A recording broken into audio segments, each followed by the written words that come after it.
Усім прывітання, з вами зноў Кузьміцер Лукашукі. Мы по-ранейшаму абмяркоўваем пытанні і праблемы Беларусі, якія ёсць і за яе межамі. Ну і вось пытанне і праблема беларускай салідарнасці, наколькі атрымліваецца яе захоўваць і на якім узроўні, мы сёння і абмяркуем з нашим гостцем, сузаснавальнікам і кіраўніком фонду BuyHelp Алексеем Лявончыкам. Добрый день, Алексей. Добрый день, Алексей. У нас не атрымалася неяк вот зладзіць такі выніковы эфир напрыканцы мінулага 24 года, але тыя справаздачы, звесткі, лічбы дня, як ты гэта назваў, ты пачаў зараз публікаваць у сваім фейсбуку, і гэта дало падставы нам усё ж таки звярнуцца да дзейнасці BuyHelp, і што было, што ёсць і што плануецца рабіць надалей. Вось менавіта сёння. Але перш чым мы да канкрэтных, можа, лічбаў, такіх агулам, якім быў для BuyHelp, увогуле для дабрачынных фондаў салідарнасці мінулы год? скажем так, з пазітыўнага мы захавалі ўсе праграмы, больш за тое мы здолелі працягнуць гэтыя праграмы на 25 год, магчыма і на 26. Я, правда, так далёка не загадваю. Нам удалося пашырыць рэабілітацыю, даступнасць рэабілітацыі для былых палітвязняў на іншыя краіны. Мы пачалі таксама думаць, пакуль што думаць, якім чынам стварыць, магчыма, экасістэму дапамогі ветэранам, то бок беларускім добраахвотнікам, якія звольніліся і выехалі. Удалося пашырыць мэтавыя групы атрымальнікаў рэабілітацыйнай дапамогі, у тым ліку і на сем'і, і на дзяцей палітвязняў у абмежаваным маштабе. Вось, і, адпаведна, задаволіць 100% усіх заявак BuyHelp, якія прыходзілі да нас, былі падмандатныя і адпавядалі вымогам. Гэта з добрых навінаў, з кепскіх навінаў. Першая палову года нас трохі патрэсла, зрэшты, як і ўсіх, але, в прынцыпе, у другой палове года усе кірункі фінансавання вярнуліся да больш-менш такого стану, які дазваляе працягваць спакойна працаваць. Вось таму, в прынцыпе, я задаволены. Добра, тады давай ўсё ж таки, калі у пэўным сэнсе падводзіць, калі ты ўжо ўсё пачаў ўсё ж таки справаздачыцца за дзейнасць BuyHelp, па лічбах. Першая лічба, якую ты выдаў у сябе на старонцы ў Фейсбуку, дарэчы, раю усім цікаўным зайсці ці падпісацца, тым больш, што яна ў адкрытым доступе для ўсіх. Гэтая інфармацыя, она не закрытая, не для абмежаванай колькасці людзей. Любы, хто зойдзе на старонку Фейсбуку Алексея Лявончыка, той пабачыць гэтыя яго допісы. Таму вось лічба, колькі пайшло на рэабілітацыю палітычных, ты напісаў 1 028 000. Гэта шмат. Гэта і што маецца на ўвазе пад рэабілітацыяй палітычных? Ты так коротко напісаў, але можаш больш шырока раскрыць эту тэму? Так, у нас разам з Байсолам і з ДЖ-дысідэнтам працуе праграма, усеабдымная праграма дапамогі палітычным зняволеным. Мы ў чатырох складаем службу хуткай гуманітарнай дапамогі, мандат якой гэта дапамога палітычным зняволеным. Мы з Байсолам у гэтай праграме займаемся медычнай рэабілітацыяй палізняволеных, якія выйшлі. Байсол робіць разовыя выплаты, зборы адкрывае, гэта вядомая рэч, тут нічога новага. Мы займаемся, робіць эвакуацыю, мы ж займаемся менавіта аплатай медычных рахункаў любых кандыцый, якія паўсталі ў турме ці пагоршыліся ў турме. Гэта наш, в прынцыпе, мандат. Мы не займаемся лікаваннем таго, што паўстала ўжо пасля, праз нейкі час пасля выхада, і што нельга ўвязаць з акалічнасцямі турэмнага зняволення, ці што ўжо існавала, Ці шмат гэта, гэта як бы медычная дапамога. Натуральна, калі чалавек выязджае, мы ў першую чаргу дапамагаем з тым, у каго няма такой магчымасці, з часовым шэлтарам. Мы выплачваем невялікія стыпендыі, калі фінансавая сітуацыя заяўніка вельмі, так сказаць, адпавядае таму, каб выплаціць стыпендыю, вельмі кепская, назовем гэта так. Зрэшты, гэта на жаль, стандарт, бо людзі, калі эвакуююцца з Беларусі, выйшаўшы з турмы, яны пачасту выязджаюць амаль ні з чым. То бок гэта шэлтары, гэта вось гэты невялікія стыпендыі па акалічнасцях. Гэта дапамога з легалізацыі. Адразу скажу, мы не займаемся легалізацыяй, якая уяўляе сабой складанае пытанне. То бок калі ў чалавека, напрыклад, быў дэпорт з Еўропы да таго і забарона на ўезд, то такія больш складаныя рэчы мы перадаем калегам, якія спецыялістычна займаюцца менавіта праўным кірункам, але мы займаемся больш-менш такімі стандартнымі рэчамі, то бок чалавека, які прыязджае, мы дапамагаем падрыхтаваць, калі трэба, пакет падачы на абарону, аформіць гэта мясцовыя ў Польшчы, гэта нумар пэсаля, гэтак далей, кансультуем, як знайсці працу, ўсё такое. То бок у нас мэта не толькі аплаціць медычныя рахункі, а яшчэ забяспечыць наших заяўнікоў, даць ім кірунак, каб пасля завяршэння праграмы вось гэтых 2 месяцаў магчымага пражывання ў шэлтары людзі ўжо збольшага маглі стаць на ногі ў Беларусі, то бок гэта праграма максімум. Апроч, і, конечно, мы, калі медычная сітуацыя, здароўем сітуацыя цяжкая, то бок гэта нешта, што мы не выцягваем, напрыклад, хранічнае захворванне, тому што там абсалютна іншая была б лічба прыватнага лікавання, то мы тут дапамагаем стаць на ўліку дзяржаўнай сістэме аховы здароўя і такія рэчы праводзіць праз яе. Што датычыць, што яшчэ я не згадаў, гэта яшчэ псіхалагічная дапамога. Гэта можа быць як онлайн, так і офлайн. Калі людзі збіраюць, жадаюць, то мы можам такую прапанаваць. Ось далей уже іх жаданне працаваць з псіхолагам ці не працаваць. Вось гэта калі каротко такі пакет. То бок, чым займаецца байсол, чым займаемся мы. І разам гэта складае тое, што мы называем праграму медычнай рэабілітацыі былых палізняволеных, якую, опять же, мы пашырылі, я маю на ўвазе, байсол пашырыў на дапамогу дзецям палізняволеных, у якіх ёсць нейкія медычныя праблемы, якія, напрыклад, спынілі лікаванне іх пасля таго, як нехта трапіў у турму. Нехта з бацькоў трапіў у турму, я маю на ўвазе. І у абмежаваных выпадках мы можам дапамагаць членам сем'яў палізняволеных, але гэта ў абмежаваных. Все-таки наш мандат у першую чаргу тое, што напрасткі павязана з турмай. Ты зараз казаў пра тую лічбу дня 3, якую ты ў сябе пазначыў, гэта 263 палізняволеных прайшлі лікаванне пасля турмы. Ці гэта ўсё ж таки нешта іншае тут яшчэ дадаецца? Не, гэта 263 заяўнікі, якія прыйшлі да нас цягам апошняга года і якія атрымалі ці завяршылі лікаванне, ці прайшлі яго больш чым напалову. Гэта тое, каго я ўключыў у гэтую статыстыку. Ёсць яшчэ шэраг людзей, якія звярнуліся да нас пад канец года, якія толькі пачалі, адпаведна, мы не пачалі яшчэ рабіць ніякіх істотных выплатаў. Іх я ў гэтую статыстыку не ўключаю. Яны ўвойдуць у статыстыку за 2025 год. І вяртаючыся да твайго пытання, ці з'яўляецца гэта сума вялікай, ці не з'яўляецца гэтая сума вялікай, тут як паглядзець. У прынцыпе, для больш-менш стандартнага кейса сярэдняя лічба, якую я налічу, наколькі я памятаю, гэта 4000 зрэшты еўра на чалавека. Гэта не ўключае пражыванне, гэта не ўключае стыпендыі, гэта выняткова медычны кампанент. Калі глядзець на стандартныя больш-менш кейсы, людзі, якія прыязджаюць з турмы, іх можна падзяліць. Медычныя іх праблемы, яны бываюць стандартныя, то бок тое, з чым усе выходзяць, а бываюць нестандартныя. Гэта тое, што уласціва канкрэтна камусьці. Калі браць стандартныя кейсы, то бок усім вядома, што ў турме ляцяць у першую чаргу ляцяць зубы, ляцяць зрок, ляціць страўнік і гэтак далей, то ў прынцыпе гэтай сумы хапае. Тым больш, што, як я сказаў, мы заўсёды стараемся, калі ёсць магчымасць, частку лікавання праводзіць праз дзяржаўную сістэму аховы здароўя, інакш нам проста грашэй на гэта не хопіць. Складаныя кейсы гэта інша. Для складаных кейсаў, конечно, гэтай сумы не шмат. У Польшчы не шмат, у Літве не шмат. Але знову такі у такіх выпадках што мы робім? Тут у гэтай лічбе, у той, што я апублікаваў, я ўлічыў толькі нас, канкрэтна байсол, канкрэтна байхелп. Але, напрыклад, у палізняволеных, якія праходзяць праз нашу праграму, ёсць і іншыя варыянты праз нашых калег. Праўда? То бок ёсць байсол, на які можна адкрыць збор дадатковы на медычныя патрэбы.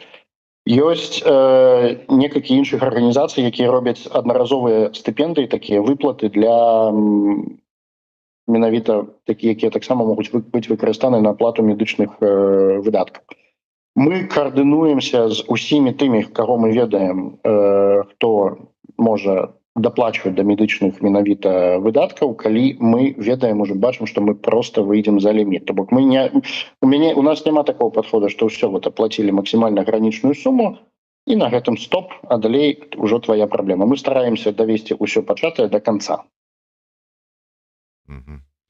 Давай тады звернемся яшчэ да адной важнай тэмы, гэта шэлтары. Як і лічбу таксама дня ты пазначыў, што вы адкрылі і падтрымліваеце працу 8 шэлтараў у 3 краінах.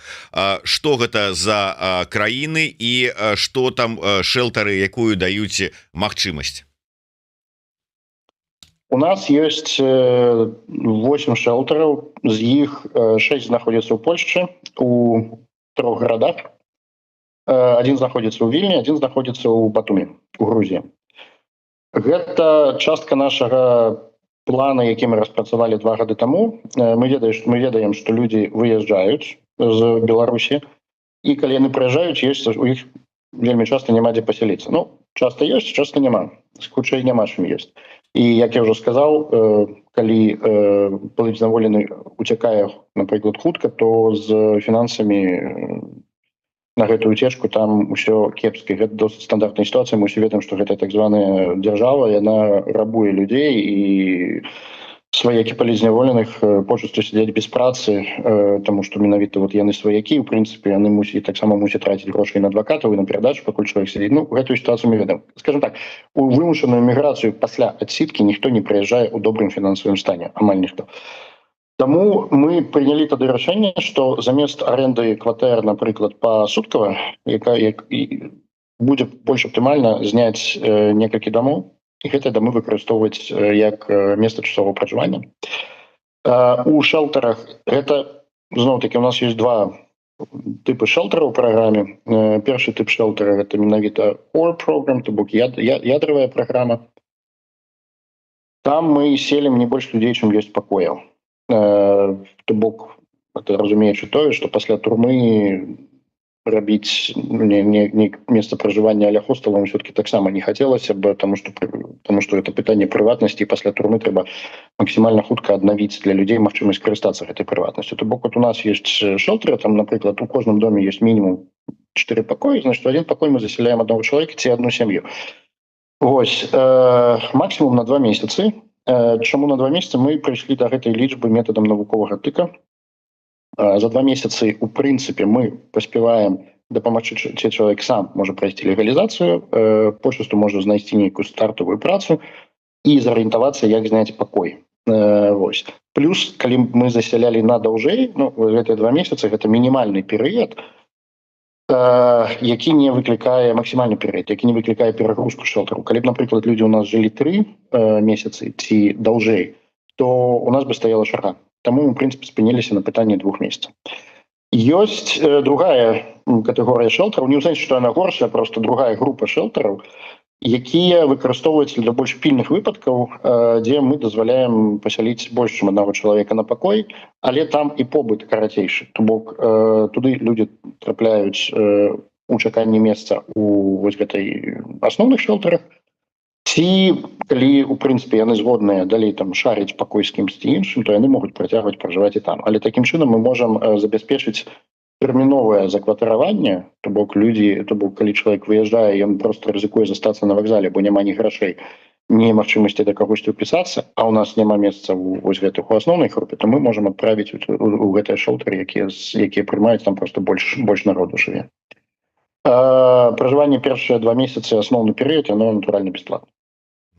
Ось, дарэчы, я калі праглядаў гэтыя твае лічбы, факты і ўсё астатняе, чытаў каментары, было цікава паглядзець, як людзі рэагуюць. І калі вось браць менавіта гэтую інфармацыю пра шэлтары, то у тым ліку пыталіся, да прыкладу, а ці ёсць у Францыі у вас шэлтар? І сапраўды беларусаў зараз раскідала і працягвае раскідаваць шырока па ўсім свеце. Як выбіраеце, дзе открывать шэлтар і сапраўды там ці няма патрэбы адкрыць там у Францыі, я не ведаю, у якой-небудзь там Брытаніі, у Канадзе ці яшчэ дзе-небудзь. Ну, першае, самае вялікае абмежаванне заўсёды гэта грошы, тому што утрыманне шэлтараў само па сабе каштуе. Што ў Літве, што у Польшчы аренда дарагая, гэта не кватэры, як я казаў, мы не прынцыпова, але у нас усё-таки больше полова шэлтараў там, дзе на один пакой заселяецца один чалавек ці одна сям'я. Это як максимум просто, как бы, я сказать, вернуть пачуцце прыватнасці і вот такой вот. Ну, мы их просто, умовно кажучи, делим на emergency и не emergency, терминовые и нетэрміновыя. Там, калі человеку тэрмінова, то ён можа, мы можем писать там, где проживае больше, чым один человек на пакой часоваць, і на тыя самыя 2 месяцы тут ужо пытанне ягонага ці ейнага жадання. Вяртаючыся да тэмы, гэта не каштуе танна, гэта каштуе дорага, то бок гэта дом, гэта не кватэра. Аренда дамоў у Польшчы гэта каля, напрыклад, 10 у Варшаве той самай, гэта каля 10 000 злотых. Аренда дамоў, гэта я кажу голую аренду нават без аплаты за ваду і ўсё астатняе, вось гэтае шчасце. У сярэднім один шэлтар абыходзіцца у 12 000 злотых на месяц. Можете палічыць, гэта трохі менш, чым 3000 евро. То бок, калі вы помножите это на колькасць шэлтараў, атрымаеце матэматыку. Ясна, што ў правінцыі танней. Ясна, што вот у нас ёсць таксама шэлтар на поўначы Польшчы, ёсць ва Вроцлаве, і там, канешне, іншыя цэны. Але сярэднюю, як я даў, вось гэта эканомія на цэнах, яна цалкам забіраецца варшаўскім коштам. У Літве трошки лягчэй, у Батумі, конечно, таксама трошки лягчэй, але тым не менш гэта дарагое задавальненне, гэта першае. Другое, мы заўсёды арыентуемся на попыт. Польшча, Літва і Грузія гэта тыя краіны, дзе беларусаў дастаткова шмат і дзе часцей узнікаюць сітуацыі, што чалавек, які туды прыехаў, не мае даху над галавой і яму няма дзе спыніцца. Што датычыць Францыі, Італіі, Іспаніі і іншых краін, па-першае, туды даязджае менш беларусаў, па-другое, беларусаў там все-таки больш раскідана. У Варшаве ёсць некалькі, у Польшчы ёсць некалькі кірункаў эміграцыі, мы ўсе гэта ведаем. Это Беласток, гэта Варшава, ў першую чаргу, ўсё, што астатняе ўжо спадае. Ва Вроцлаве таксама дастаткова шмат беларусаў, бо там ад самого пачатку моцная беларуская суполка, і туды людзі едуць, таму што там ужо ёсць сетка.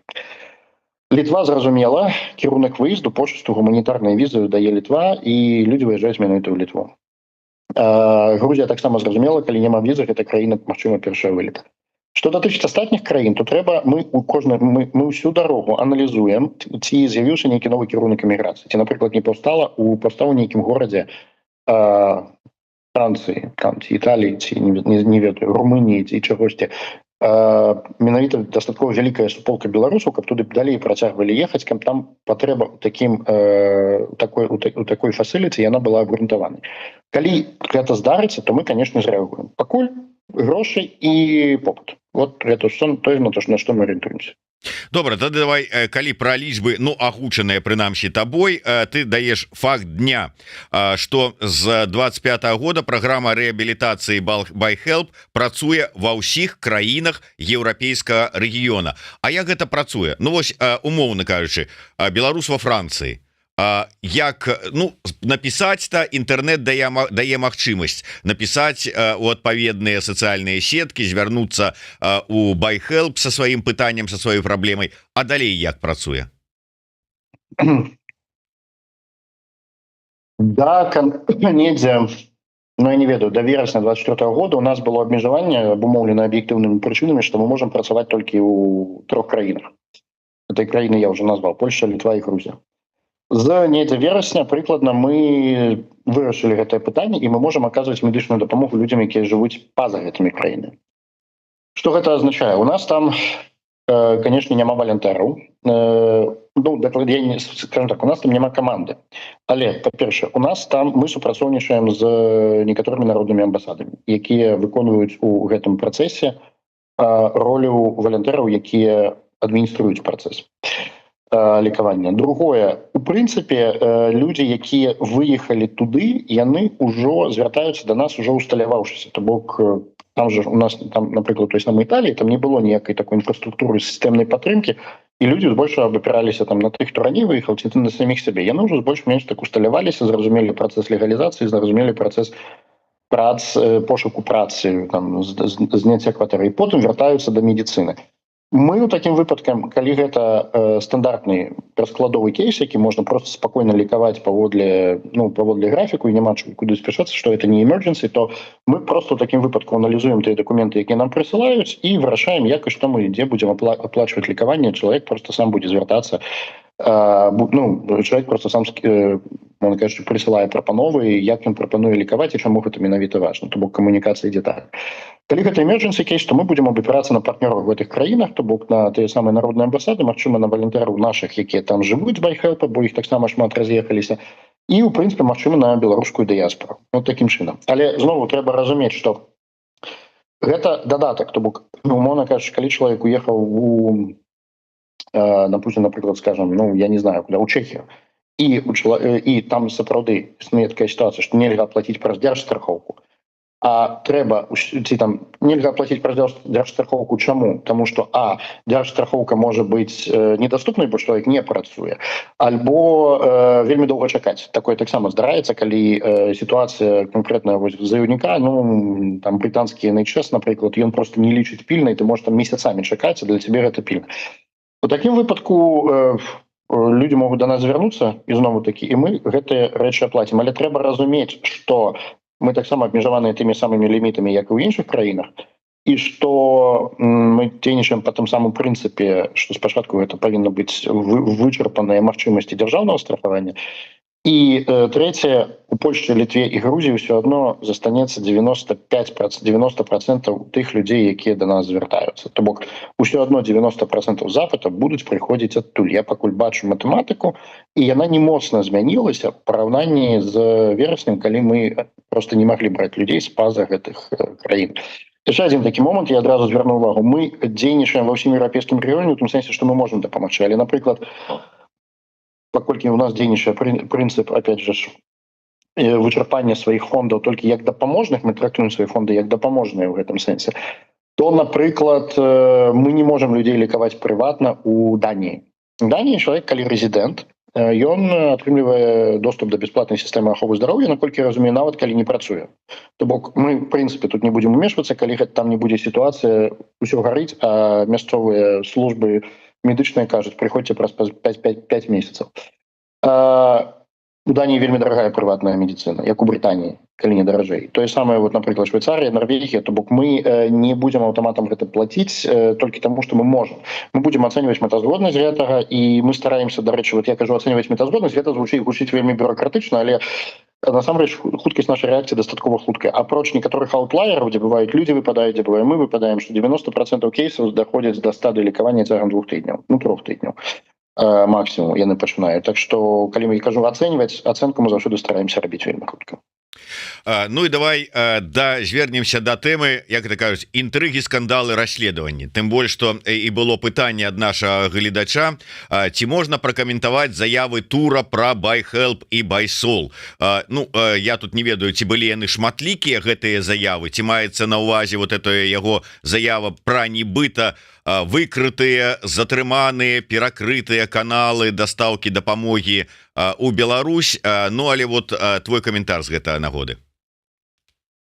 Я не буду каментаваць за байсол, пакіну гэта Андрэю Стрыжаку. Я буду каментаваць толькі за байхелп. Нічога у нас не выкрыта, не накрыта і не разгромлена, як некаторыя СМІ пісалі. Сістэма дапамогі працягвае ў Беларусі функцыянаваць, яна працягвае функцыянаваць як звычайна, гэта было недасканала, але тым не менш дастаткова хутка. Мы застаемся самай хуткай арганізацыяй па арганізацыі дапамогі, па дастаўцы дапамогі, то бок мінае максімум 3 тыдні паміж заявай і дастаўкай грашэй. Заяваў пасля пагромаў у лістападзе, якія здарыліся на атрымальнікаў дапамогі, стала больш радар, чым менш, то бок людзі ўсё адно разглядаюць нас як канал, у якім можна звяртацца, з якім бяспечна камунікаваць. Што датычыць квазі выкрытай базы, трэба ж расказаць, што КГБ ўсё чытае і КГБ ўсё распавядае. У КГБ ўсё ведае. Яны, напрыклад, таксама расказалі, што я з этой кур'еркай, якая была арыштаваная, нібыта нават і спаў. Выдумкі таварышаў заўсёды былі на высоце, я гэта цаню. але база наша застаецца недатыкальнай, і камунікацыя атрымальнікаў нашай дапамогі з намі толькі павялічылася з лістапада мінулого года. Вось ты бачыш, які тур хлопец, оказывается, паспеў і свечку патрымаць там каля цябе. Конечно, ён не сказал на прасткі такое слово, але ён намекаў на гэта. Так что я разумею, что у ребят есть такая праца, ім трэба зневерыць усіх абсолютно беларусаў у тым, что дапамогу можна атрымаць бяспечна і не трапіцца пры гэтым. Все зразумела, і для гэтага можна і ведумляць, і хлусіць, і расказваць небыліцы пра нібыта накрытую сетку, але сетка наша працягвае працаваць. Але ўсё ж таки, як ты ацэньваеш, ці атрымліваецца, я не кажу атрымалася, відавочна, што не атрымалася канчаткова, але можа быць, ну там как атрымліваецца паступова дыскрэдытаваць фонды і ўвогуле салідарнасць беларускую, дзесьці сапраўды перакрыць пэўныя каналы, прымусіць спыніць дапамогу і гэтак далей. Вот як ты ацэньваеш, атрымліваецца ў іх, у таварышаў маёраў там працу сваю выконваць? Товарищи майоры спрабуюць накрыць дапамогу ўжо вельмі даўно. Мы все памятаем блакаду рахункаў атрымальнікаў дапамогі 11 лістапада 2020 года, калі нам быў пасланы вельмі дакладны сігнал аб тым, што у якім кірунку гэта сітуацыя ідзе, але тады былі яшчэ знову такі трохі вегетарыянскія часы, і 90% дапамогі тады вярнулі пасля таго, як ушчаўся скандал. Разблакавалі. Калі людзі паспялі іх зняць, тады яшчэ Нацбанк нават умешаўся, неважна. Але такія спробы былі, яны будуць і далей. Больш за тое, я скарыстаюся з гэтым, каб проста папярэдзіць людзей, якія могуць да нас звяртацца. Я ведаю, што хутчэй за ўсё яны не глядзяць, але можа ім перададуць гэта і ўсё такое. Мы ведаем, што у нас зараз адмыслова цэляць. Я маю на увазе не толькі BuyHelp, я маю на увазе ўсю структуру дастаўкі дапамогі ўнутры Беларусі. Гэта BuyHelp, гэта Байсол, гэта іншая арганізацыя з ХГД. Я ўпэўнены, што гэта таксама і іншыя арганізацыі, які не ўваходзяць у СХГД. Але апошнія 3-4 месяцы адбываюцца мэтанакіраваныя спробы ўнедрыцца ў гэтую сістэму. Для гэтага выкарыстоўваюцца самы просты, банальны, як тапор, але досыць эфектыўны, як на стварэнне праблемаў, метад выкарыстання былых палізнявольных. Мы працуем з палізнявольнымі. Выйшла по так званым памілаванні больш за 200 чалавек. Людзей выпускаюць з вельмі жорсткімі абмежаваннямі. На перасоўванне, на выказванне, на публічную прысутнасць, на адзначэнне, на кантроль увогуле. І адной з гэтых вымогаў з'яўляецца супраца з ГБшнікамі у выкрыванні каналу дапамогі. Што азначае? Людзей прэсуюць, каб тыя напісалі заявы, паводле якіх мы даставім дапамогу, і нашу дапамогу каналы можна будзе накрыць. Гэта калі спрошчанае. Гэта я не кажу, што гэта адбываецца з усімі, але я кажу, што гэтая з'ява, яна набыла, ў прынцыпе, досыць сістэмны характар. Ці азначае, што мы зможам, не зможам, ці азначае, што мы будзем спыняць дастаўляць дапамогу? Не. Ці азначае, што гэта нам даставіла гемарроя? Так.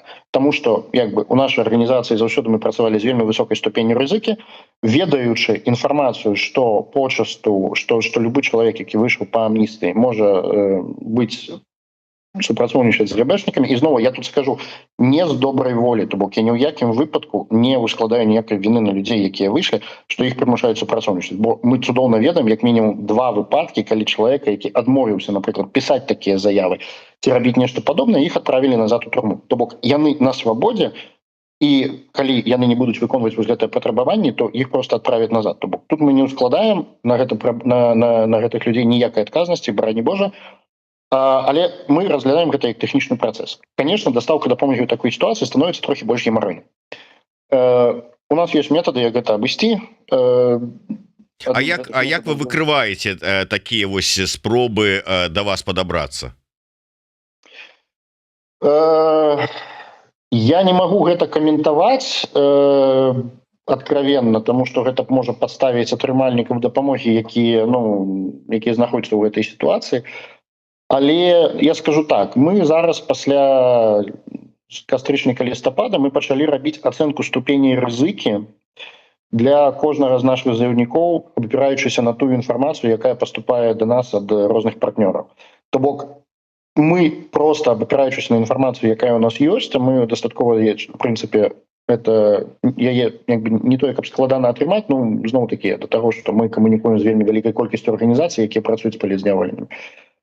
Мы робім пэўную ацэнку рызыкі для гэтага чалавека, гэта і для нашага кур'ера. І умоўна кажучы, выставляем чырвоныя, дзе мы амаль упэўненыя, і зялёныя, дзе хутчэй за ўсё не. Але гэта не азначае, што мы не можам памыліцца абсалютна. То бок у рэшце рэшт мы абапіраемся на кускі інфармацыі, пасля якой мы робім нейкі джаджмент, а паколькі у нас атрымальнікаў дапамогі вельмі шмат, як рэальна вельмі шмат, то памылкі тут будуць непазбежныя. Таму у нас апроч вось гэтай вось на это выставление ступеняў рызыкі мы таксама выкарыстоўваем зараз іншыя метады дастаўкі. Іх таксама можна трэйсіць з улікам таго, што ГБшнікі ўзяліся за пошук каналаў дастаўкі дапамогі вельмі шчыльна, то гэта такая гульня, хто каго першым перамерне.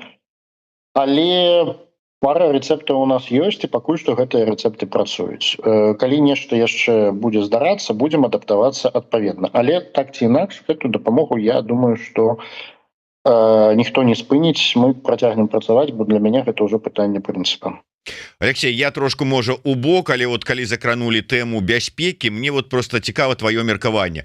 Глядзі, ты асабіста, BuyHelp, BuySol той же самы, на пытаннях бяспекі, на пытаннях як сябе і сваіх как бы там партнёраў, супрацоўнікаў, калег забяспечыць ад магчымасці там нейка там, каб іх вскрылі, каб іх там нейкім чынам вылечылі, гэтак далей. Ну я кажу, сабаку з'елі. Тое ж самае, я так думаю, і у хлопцаў з Белпола, там і іншыя структуры. Чаму пастаянна ўзнікаюць гэтыя праблемы, нейкая там зліваў, не зліваў, што неяк ускрылі, прачыталі перапіску. Вось гэтая сітуацыя з Кабанчуком. Вот ты калі прачытаў усё гэта, якая у тебя была рэакцыя? Няўжо не можна неяк так, ну я не ведаю, абагульніць досвед у гэтым вось тэме бяспекі і ўсіх навучыць, ну прынамсі тых, хто вось на таких ўсё ж таки пазіцыях знаходзіцца, ад якіх залежаць і лёс іншых людзей? Ну, давайте скажем так, чалавечы чыннік ніхто ніколі не адмаўляў. Это самае простае. Люди стамляюцца вельмі доўга знаходзіцца ў напружанні. Люди стамляюцца памятаць, што трэба выціраць паведамленні. Люди забываюцца, што трэба рэгулярна мяняць паролі. Гэта зразумела. Канешне, на тых, хто мае справу з вялікай колькасцю дадзеных і мае вельмі шмат кантактаў, якія пры зліве могуць падставіцца, то для гэтага павінны быць нават для них складаецца большая адказнасць. Але я тут адразу скажу, што я не ацэньваю Кабанчука, я не ведаю насамрэч акалічнасцяў. Я просто толькі магу сказаць, што самая базовая рэч, якая адсекае 99% усіх праблем з бяспекай, гэта просто рабіць базовую гігіену, лічбавую гігіену. Мессенджер, двойная аутентификация, ніякіх беларускіх нумароў, регулярная змена гаджетаў, регулярная проверка гаджетаў на падсаджаны софт. У тым ліку на Пегаса, напрыклад, ёсць такія магчымасці, і тыя людзі, якія знаходзяцца at the top і кіруюць працэсамі, ўсё-такі такія магчымасці павінны знайсці. Регулярная замена гаджетаў, да, яна каштуе, але тым не менш, яна таксама адсекае магчымасць падсадкі нейкага дарагого софта, вот кшталту Пегаса, не адсекае, змяншае рызыку ад гэтага. То бок регулярная змена ўсяго, і памятаць таксама, што на тым баку таксама знаходзяцца людзі-чалавекі. І памятаць таксама, што так на сябе вельмі шмат адказнасці, калі ты менавіта кіраўнік нейкага кірунку, ці ад чалавека, ад якога залежаць шмат іншых. Але ніколі не будзе 100% сістэмы бяспекі. 100% сістэма бяспекі толькі ў тых, хто нічога не робіць. Альбо той, хто робіць у якого аб'ём аперацый там ці аутрічу невялікі, і там можна кожны кейс індывідуальна прапрацоўваць і нагадваць, выціраць месагі і гэтак далей. Людзі-чалавекі заўсёды будуць такімі, таму трэба памятаць, што апроч гэтай лічбавай гігіены павінны быць mitigation techniques, то бок павінна існаваць спосабы любую утечку лакалізаваць, любы зліў лакалізаваць. То бок, знову такі, захоўванне дадзеных у некалькіх кластерах. прычым папярэдні кластер недаступны, напрыклад, для іншых. Раздзел доступаў, рэгулярная чыстка, вось гэта вот усё. То бок нават калі нехта спампаваў частку базы, напрыклад, на тэлефон, каб гэта было абмежавана мінімальнай колькасцю тэкставых дадзеных. Потому что насамрэч, ну што такое тэкставыя дадзеныя, іх магу на каленцы нарисаваць. Вось калі нехта спампуе пацверджанні ад таго, што нешта адбывалася, вось рэгулярна пацверджанні, фота, здымкі і так далей. Вось гэта праблема.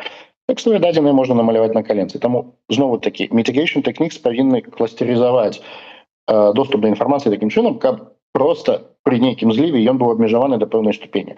Таму што так ці інакш любая арганізацыя, якая працуе з вялікімі аб'ёмамі дадзеных, сутыкнецца з сітуацыяй, калі такое можа здарыцца. Вот. І гэта трэба памятаць. Добре, давай яшчэ как бы вернемся до конкретной працы байхелпа. Мы ўжо так праанансавалі, што з 25-го года праграма рэабілітацыі працуе ва ўсіх краінах еўрапейскага рэгіёна. Што яшчэ? 25-й год, якія планы, якія прагнозы, дарэчы, прагнозы пасля 26 студзеня? Чакаеце змяншэнне там адлігі, там яшчэ што-небудзь такога? Увогуле нічога не чакаем добрага пасля 26 студзеня. Я думаю, што это будзе працягвацца, можа быць, трошкі на меншай ступені, але рэпрэсіі, калі яны раскруціліся да такой ступені, просто так спыніць немагчыма. Бо я заўсёды гэта казаў і паўтаруся яшчэ раз, сілавы апарат просто пачне сам сябе жраць. Ён занадта раздулся, ён занадта прывык прызвычаіўся да беспакаранасці, каб просто вот спыніцца просто нейкі загад. Плюс Лукашенко ўсё яшчэ перажывае траўму 20-го года. Это 100%. Что адбываецца, што можа, скажем так, можа адбыцца ў 26-м, пасля 26-го, ну, можа быць, перастануць нейкі, можа быць, улагоднююцца нейкія такія вот формы, магчыма, рэпрэсіі супраць тых, хто пакінуў один каментар. Тэарэтычна, можа бы, я настолькі ў гэта не веру, але вот я просто разважаю ў башцэпу. Ніхто не ведае, што будзе пасля 26-го. Але то бок супраць тых, вышук тых, хто хадзіў на дэманстрацыі, вышук тых, хто за мяжой удзельнічае ў дэманстрацыях, а потым рызыкне прыехаць у Беларусь. Пастаянныя праблемы на мяжы тых, хто праходзіў праз адміністратыўны арышт і трапіў у базу беспарадкі. Задонаты працягнуць, это 100%. Вы паглядзіце, раней задонаты адпускалі, зараз задонаты не просто крыміналку заводзяць, а яшчэ і паўторна бабкі патрабуюць. То бок нават не просто пагражаюць, дай нам яшчэ раз денег, а то мы цябе пасадзім, спачатку садзяць, прапануюць заплаціць, а потым усё адно садзяць. То бок гэта ўжо дашло до такой кафкіанскай абсурднасці, што я не чакаю нічога новага пасля 26 числа. Дарэчы, вось гэтая тэма вяртання і затрымання на мяжы. Зараз вось твой калега Андрей Стрыжак казаў пра затрыманні, якія былі на навагоднія святы. Гэта толькі тое, пра што стала вядома. Як пераканаць, дагрукацца да людзей, каб яны ўсё ж такі ацэньвалі рызыкі нармальна, і па-другое, ўсё ж такі, а як іх ацэніць, тыя рызыкі? Вот ёсць нейкі рэцэпт? Ну, кожны чалавек павінен апірацца на здаровы сэнс. Па-першае, зразумела, што калі ты хадзіў на дэманстрацыі, калі ты хадзіў на дэманстрацыі не адзін раз, калі ты актыўна каментаваў гэтак далей, не вяртацца ў Беларусь. Гэта група рызыкі. Калі данаціў на байпол ці на пол Каліноўскай, не вяртацца ў Беларусь. Гэта група рызыкі. Зараз донаты гуманітарным арганізацыям пачалі крыміналізавацца, прычым для тых, хто данаціў шмат, я кажу пра нас і на байсол, тады ў 20-м годзе. Ты мене вот чытаў жа артыкул пра чалавека, які ўжо заплаціў каля 600 тысяч еўра на нейкія там вось гэтыя дзіцячыя дамы, а яго ўсё адно садзяць і працягваюць яшчэ грошы вымагаць. То бок тыя, хто данаціў шмат на нас, так на гуманітарную арганізацыю, не вяртацца ў Беларусь, вы ў групе рызыкі. Калі нехта удзельнічаў у плане перамога ці удзельнічае таксама, ну, зноў такі, не вяртацца ў Беларусі, не ведаю. Зараз давайте скажем так, я спрошу. Любая пратэсная актыўнасць, любая, якая была ў 20-м ці пасля яго, гэта фактор рызыкі. І за каментар можна як сесці можна як атрымаць велічэзны штраф і 1 год хіміі, так можна атрымаць велічэзны штраф і 1 год калоніі. То бок так можна знаходзіцца на волі да суда, так можна знаходзіцца, так могуць цябе пасадзіць, хаця я не чуў, каб людзі знаходзіліся на волі для суда, іх звычайна сажаюць, а потым толькі адпускаюць суддзя. Любая пратэсная актыўнасць, якая была, вы ў групе рызыкі. Таксама трэба памятаць, што нельга абсалютна цалкам вычысціць тэлефон ад таго, што было. Зараз, калі вы прыехалі ў Беларусь, нават калі вы проста былі падпісаныя на Тутбай когда-то ці на штосьці, ГБшнікі ведаюць, дзе шукаць інфармацыю. І калі вы не адпісаліся, вы маглі забыцца пра фотку, вы маглі забыцца пра копіі фотак, якія засталіся на вашым тэлефоне пасля сінхранізацыі з iCloud. Хочаце вяртацца ў Беларусі 100% упэўнены, што у вас былі толькі падпіскі і больш вы нідзе не хадзілі, не свяціліся, гэта ваша адказнасць, але калі ласка, возьмите новы тэлефон. Просто новы тэлефон, ні ў якім выпадку не бярыце стары. Таму што вы ніколі не ведаеце, што можа на ім трапіцца, нават калі вы 100% пачысцілі, а за одну падпіску зараз рэальна можна трапіць на год кудысьці, ці нават калі там залічыць адсіджаныя ў СІЗО, то ўсё адно гэта будзе 6-7 месяцаў згубленага жыцця. Давайте скажем так, будем straightforward. Добра, але ўсё ж таки якія спадзевы, планы, увогуле прагнозы надзейнасці фондаў салідарнасці ў гэтым годзе? Ці не будзе скарачэння магчымасцяў фінансавай дапамогі, падтрымкі і гэтак далей? Не, як сказаць, ніхто не можа прадказаць будучыню, але мы з Байсолам працуем над тым, каб сістэмна і інстытуцыйна развіваць праграму рэабілітацыі, якую, як я сказаў, мы праводзім на дваіх. В сэнсе, гэта розныя кампаненты, якія ведуць розныя арганізацыі. Калі ўзяць разам, то гэта праграма пільнай падтрымкі былых палітзняволеных. Мы робім гэта на інстытуцыйным узроўні. То бок мы ведаем, што мы хочам, каб гэтая праграма працягвала, і мы шукаем пад гэта фінансаванне з розных крыніц, інстытуцыйных, донаты бізнеса і гэтак далей. Тут ёсць розніца падыходаў. Можна працаваць з тымі фінансамі, якія ёсць, гэта праектны падыход, і арыентавацца на тое, што даступна. Мы падыходзім інакш. У нас ёсць таргеты, якія мы вызначылі на год, мы хочам, каб гэтая праграма існавала, і мы шукаем фінансаванне пад яе, менавіта, ведаючы, колькі нам трэба. То бок мы заходзім з іншага боку. Пакуль гэты падыход удаваўся, я спадзяюся, што будзе ўдавацца ў гэтым годзе. Гэтаму таксама дапаможа праца міжнароднага гуманітарнага фонда, які стартаваў у мінулым годзе, і ў які зараз ужо ўпісана 5 краін, і мы спадзяемся, што і далей пры дапамозе гэтага фонда, у тым ліку, у нас будзе магчымасць утрымліваць гэтую праграму у устойлівай манеры. Вось, а нейкія новыя накірункі плануецца адкрываць яшчэ дзейнасці дапамогі? Я могу сказать за BuyHelp, знову таки про Байсол я не буду комментовать, я только могу сказать, что публично Байсол недавно павялічыў сумму одноразовой выплаты на вызволеного палітзняволенага до 1000 евро. Андрей дал комментарий, мне подается, это абсолютно слушное решение, потому что 500, люди выходят в таком стане, что 500 евро просто не отповедает. 1000 евро, на самом деле, как на мне, не отповедает. Той ситуацыі, у якой аказаліся людзі пасля вызвалення, няма працы, у сваякоў часта няма працы, ці яны жывуць вельмі глыбока у задаўжэнні, у запазычанасцях, бо трэба было плаціць гадамі адвакатаў і перадачы, гэта вельмі дорага каштуе.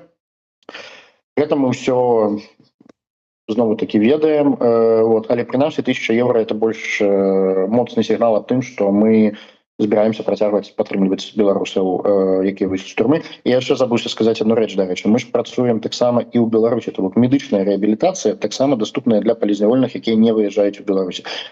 Там іншыя пратаколы працы, але ліміты і падыходы такія самыя, як і за мяжой. Хіба што толькі без шэлтера. Нельга ў Беларусі зараз арганізаваць шэлтер, каб у яго не ўламалася габ'ё праз нейкі час.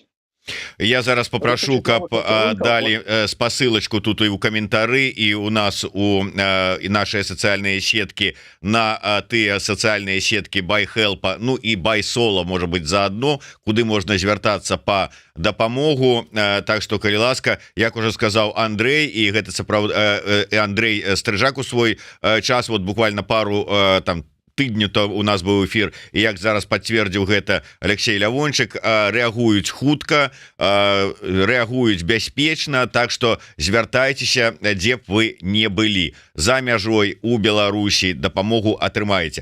Алексей, хацеў бы, можа быть, таких некалькі пытанняў агульных. Ты ж шмат вандруеш, шмат быў апошнім часам і меў сустрэч у розных краінах з людзьмі рознага ўзроўня, палітыкамі у тым ліку, я так подозраю. Я спытаўся у цябе, чаго чакаць пасля 26 жніўня, пасля 26 студзеня у дачыненні там да беларускага грамадства з боку рэжыма. А што чакае дымсілы? Вот будзе нейка, як шмат хто кажа про тое, што электаральны цыкл зараз вось павернецца і адпаведна как бы легітымнасць ператворыцца ў гарбуз. Легітымнасць Ціхановскай не можа ператварыцца ў гарбуз, таму што я нават не ведаю, як гэта пракаментаваць, шчыра кажучы, таму што па-першае, яе ніхто не Ціхановскую, ніхто не запрысягаў як прэзідэнта. Яна была, як мы ўсе лічым, абраная, і да гэтага ёсць моцныя указанні абраная, ці прынамсі прыйшла першай у тых клятых выбараў 20-го года, і тым самым замацавала свой мандат як лідаркі дэмакратычных сіл. Калі б яе прывялі да прысягі, і тады прысяга сканчаецца праз нейкі час, праз 5 гадоў. Да прысягі яе ніхто не прывёў. А мандат, які тады далі і ў 20-м годзе, ён дастаткова моцны. Калі гэты мандат можна нейкім чынам перакуліць, я думаю, это мае асабістае меркаванне, не як кіраўніка фонду, я просто скажу як просто прыватная асоба.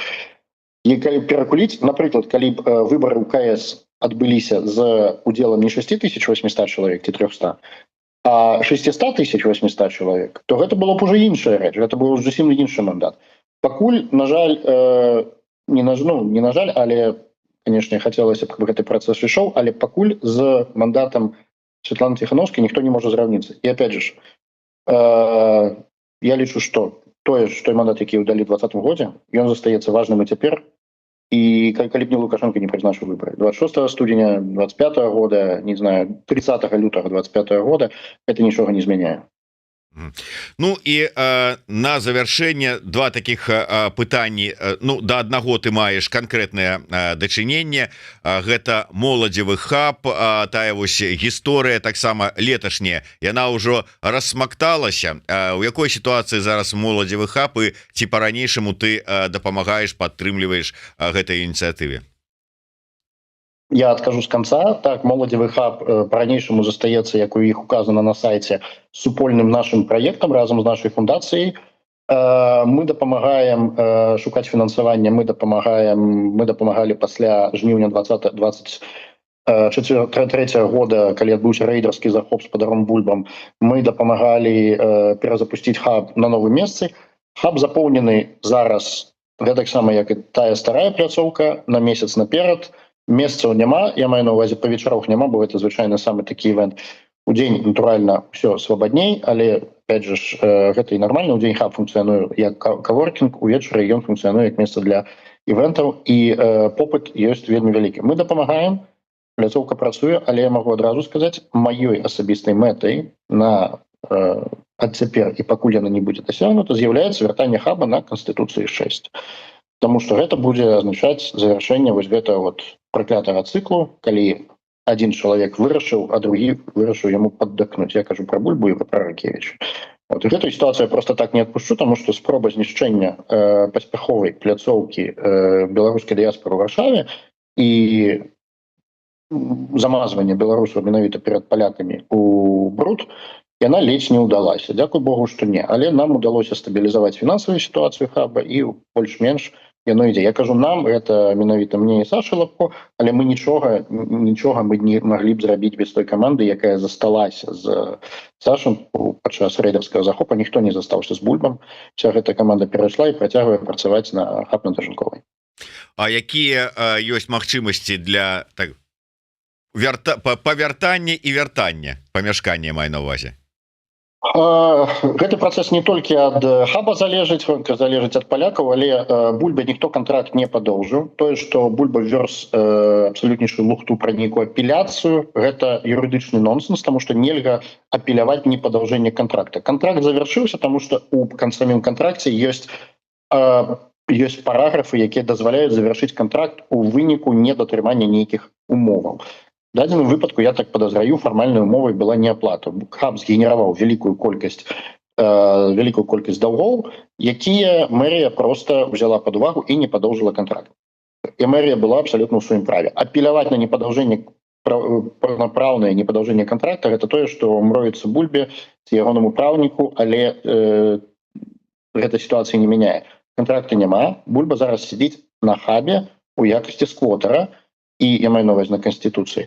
І зараз гэта пытанне да гарадскіх уладаў. Гарадскія ўлады не будуць пасля той рэпрэзентацыі, якую зрабіў гаспадар Бульба, аб тым, што, аказваецца, ён там апеляцыю падаў, што ён падасць на гарадскія ўлады ў суд, і вот это вот все, і пасля палівання ён трохі захапіўся і пачаў паліваць брудам менавіта горад. Пасля гэтага гарадскія ўлады не будуць ніякага кантракта яму выдаваць. Все, працэс завяршыўся, і тым больш, это і да гэтага было немагчыма, а цяпер дык увогуле немагчыма. Таму мы чакаем, калі будзе каморнік, які прымусова іх выселіць. Гэта можа трохі ўзяць часу, але тым не менш каморнік будзе. Вот. І калі ён выйдзе, да гэтага часу нам трэба пераканацца, што дзеянне гаспадара Бульбы цяпер і ягоным вышвырваннем з захопленага памяшкання яны не вельмі моцна сапсуюць рэнамэ беларусаў перад вось гэтымі гарадскімі ўладамі. Бо у меня такое адчуванне, што Бульба працуе менавіта на вынік, так не даставайся же ты нікаму. Добра, будем спадзявацца, што там у тым ці іншым выглядзе, але гэтае памяшканне ўсё ж таки будзе для беларусаў, за беларусамі і на беларускую суполку працаваць. Коротко, просто цікава твоё меркаванне, бо тут спрэчкі не сціхаюць пасля учорашняга навіны з'яўлення пра вот магчымасць атрымання пашпарта Новай Беларусі. Твоё стаўленне да гэтага праекта. Запісаўся ў чаргу на атрыманне? Я захочу атрымаць пашпарт Новай Беларусі, конечно, мне будзе цікава. Я не хочу зараз выказваць меркаванне, тому что такого конкретного меркавання, тому что я ад самого пачатку лічу гэты праект вельмі амбітным, мягка кажучы. Пытанне там з пашпартам Новай Беларусі ў двух рэчах. Першае, гэта верыфікацыя. Пашпарты акцэптуюцца іншымі дзяржавамі толькі таму, што іншыя дзяржавы ўпэўненыя, што вось гэтыя дзяржавы выдаюць гэтыя пашпарты з датрыманнем усіх стандартаў бяспекі і што іх нельга пачаць проста штампаваць на прынтары. І другое, гэта даступнасць гэтага пашпарта і дакументу для падарожжаў. Гэта асноўнае. З таго, што я бачу, гэты праект дайшоў да ступені, што ёсць узор і што гэты пашпарт, як сцвярджае аўтар, адпавядае вымогам асацыяцыі грамадзянскай авіяцыі. Это ўжо добра. Я памятаю, як была вялікая хваля крытыкі, якая, в прынцыпе, казала, што ніколі не дойдзе гэты праект да гэтай ступені. Праект дайшоў да гэтай ступені.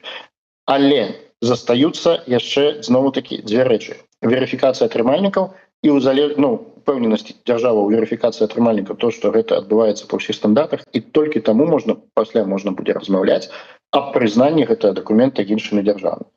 Гэта настолькі амбітная рэч, што я нават не баюся брацца ацаніць, ці будзе гэта паспяховым ці не, але я памятаю, што крытыкі казалі, ён не дойдзе да гэтай ступені, як цяпер ён дайшоў. Я таксама памятаю, што нансенаўскія пашпарты таксама былі сустрэтыя з рогатам, як гэта не дзяржава можа выдаваць пашпарты, як гэта арганізацыя можа выдаваць пашпарты. Ну і тым не менш, нашчадкамі нансенаўскіх пашпартоў з'яўляюцца вось гэтыя трэвел-дакументы, з якіх карыстаецца вельмі шмат беларусаў. Любая вельмі амбітная ідэя можа ўспрымацца як шалёная. Паглядзім, як яно далей будзе. Я, прынамсі, бачу, што прагрэс ёсць. Я не ўпэўнены, што яно будзе далей, але я вельмі хочу, каб ён быў. Дзякуй вялікі. Насамрэч, я таксама досыць скептычна да сённяшняга варыянту, дакладней сённяшніх магчымасцяў і ў тое, што ўяўляе сябе сёння гэты пашпарт стаўлюся, але вельмі спадзяюся, што ўсё ж таки усе неабходныя рысы ён набудзе ў далейшым, і мы сапраўды зможам ім карыстацца, ну, прынамсі, як не толькі пасведчаннем асобы, але і як такім вось трэвел-дакументам, які дае магчымасць падарожнічаць. Тым не менш, звяртаюся да ўсіх, хто вот зараз чытае гэтыя навіны, нават з'яўленне гэтага пашпарта, які б ён не быў, не адмаўляе неабходнасці легалізацыі ў краінах, якіх вы знаходзіцеся, і атрымання дакументаў тых краін, якія вам даюць магчымасць для пражывання, для пасведчання асобы, для падарожжаў. Будь то гэта трэвел-дакумент, будь то гэта пашпарт жэнеўскі, будь то гэта пашпарт краіны грамадзяніна, у якой вы знаходзіцеся. У любым выпадку дзякуй Алексею Лявончыку, дзякуй з BuyHelp і ўсім тым людзям, якія працуюць вось у гэтым накірунку дапамогі і салідарнасці. Дзякуй, яшчэ раз даю усім так подказку, куды звяртацца, калі вам такая дапамога неабходная. Ну і жыве Беларусь, да сустрэчы. Жыве вечна, да сустрэчы.